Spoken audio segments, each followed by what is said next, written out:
Welcome back to PSL Living. I'm Sarah Prohaska, your host. I'm here now with Mike Lubeck. He's the Assistant Director of our new Neighborhood Services Department. He's going to tell us about what their department does and some of the things that are going on in the city with neighborhood services. So welcome, Mike. Thank you so much for coming on with me. Thank you for having me, Sarah. It's glad to be back. Yeah, you haven't been on in a while. I was here probably about a year and a half ago, 2 years ago, when actually code compliance, which I was the manager of, was under building department. Yeah. We just recently moved in September to neighborhood services, which is a great fit for us because now we're linked with community services and neighborhood planning, which provides us with the tools to fix blighted properties because now we're not there to find anybody, obviously. We're there to fix or provide solutions to properties that have fallen under blight. So what better mingling of departments than one that actually is set up to provide solutions financially for people that can't afford to fix their problems. Yeah. So it actually worked out really well that we're linked up with the SHIP program, CDBG, housing. These are all ways that grant money that are available grants for blighted areas. There's so much available for us now to go to a particular property and to work with the citizen to resolve the issue if they can't afford to resolve it themselves. And why would you want to put a lien on someone's property when they can't afford to do it? It makes more sense to hook them up with a solution to remedy it. It makes everybody happy and we increase the property value. So. And they may not be aware that these things are out there, they're available for certain people in certain situations. Many people have no idea that these programs are out there, that there's a rehab program, that there's funds available for down payment. There's lots of different opportunities out there to be able to repair your home if you're in a financial situation. So we're able there now to make that connection between the city and the citizen for fixing these issues, because it doesn't do us any good to go to have a situation last for a period of years. It could have been resolved. Exactly, and it was a great meshing in your office there. You're right, working with the grant writers, and you're right there together. Well, absolutely. We're able there to find grants that maybe can see a potential issue that's coming down the road, and it provides funding for something that, maybe 5 years down the road or a year down the road. But there's funding available for these people that need it, and we're very happy to be able to provide it for them. And this all happened last fall, correct? It happened last fall. Around September, we actually came back to establishing the Neighborhood Services Department, which was a department 10 years ago. But now they reestablished it, and they also put neighborhood planning in there, so we can have that ability, because when we're the neighborhood services, so basically a lot of things fall under our domain, such as nuisance abatements, code compliance, the SHIP program. So neighborhood planning, it falls in there as well, because we want to make sure we plan these neighborhoods for the citizens and have the ability, all these services provided for them. So exactly, it seems to be an excellent mesh for us. That's great, and it seems to be working out well for this first. And you also do other things like City University.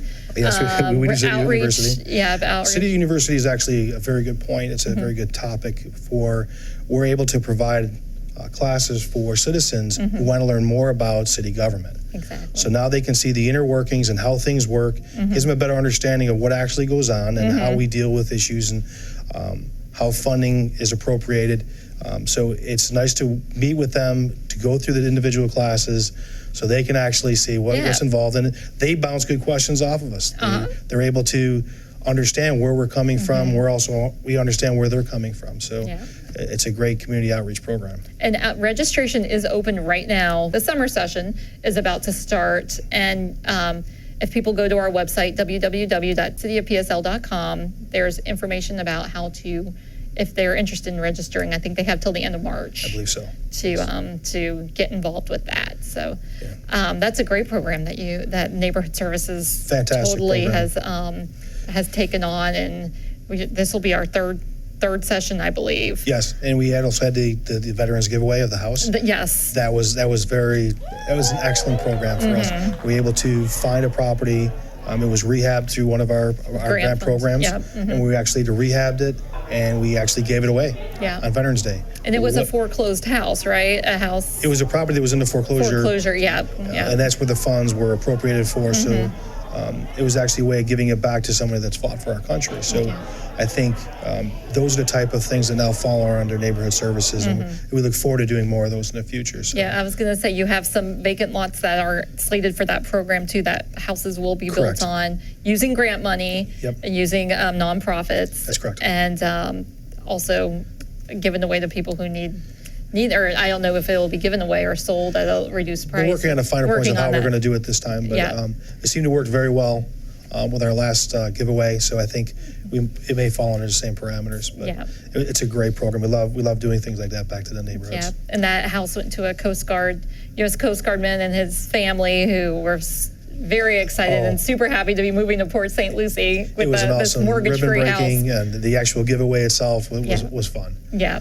It was great to see that. So hopefully we'll be able to continue to do that. Okay. Look forward to that. So what are some of the other things that maybe Code Compliance Neighborhood Services does that one of the top things that pops to my head is yard sales. Yard sales are very popular in Port St. Lucie. They are. They're very popular, and we provide an online service where people can go online and not only purchase them, they can also visually see what garage sale is happening this weekend or the weekend after that, where it's going to be located. There's a map. It also provides what's going to be offered at that garage sale.